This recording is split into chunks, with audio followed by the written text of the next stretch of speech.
Coventry City stunned Wolverhampton Wanderers to reach the FA Cup semi-finals for only the second time in their history, thanks to two stoppage-time goals at Molineux. The championship side led through Ellis Simms' strike until the 83rd minute before falling 2-1 behind after Wolves' own dramatic comeback. But Simms scored again to equalise in the 97th minute, and Haji Wright curled in 3 minutes later to spark wild celebrations. Mark Robin's men thought their dreams of becoming the first team from outside the top flight to win the FA Cup since 1980 had been dashed when Rayan Ait-Nouri and substitute Hugo Bueno struck in the final 7 minutes in response to Simms's controversial opener. But from nowhere, Simms got his second when he turned home Bobby Thomas's flick at the far post. Then, with the stadium preparing for extra time, Simms found Wright with a neat layoff before the 25-year-old found the bottom corner, giving Jose Sa no chance.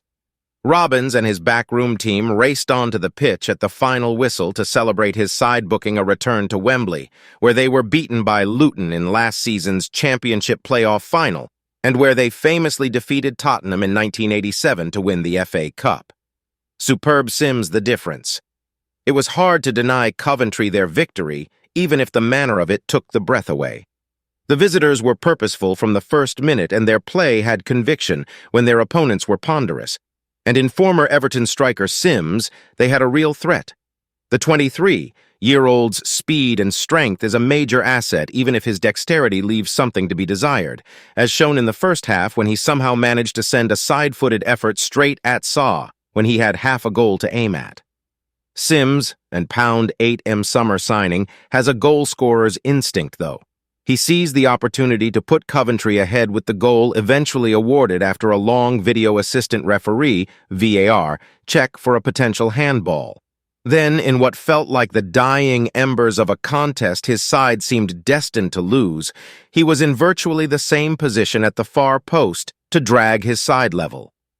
Simms had the strength to hold off the Wolves' defense and ensure Wright had enough time and space to pick his spot for the winning goal. It was a shattering moment for Wolves boss Gary O'Neill, who must have gone into the 9 minutes of stoppage time believing his injury-hit side had saved themselves. Ait-Nouri, in particular, did not deserve to be on the losing side.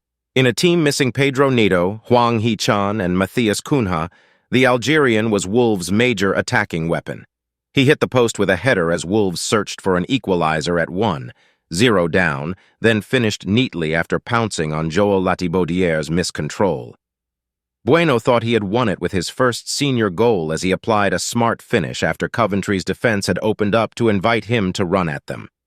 Fans united in unhappiness at VR Wait Coventry do not have the use of VR on a weekly basis in the Championship, while for Wolves fans, it is a familiar experience, and not a system they have a great deal of faith in.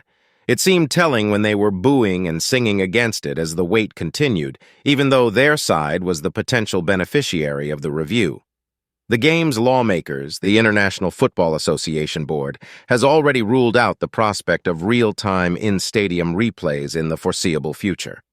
Even if they were available, those present might not have appreciated endless re-showings of the incident in ultra-slow motion. Kindly like, subscribe, and share your thoughts in the comments section.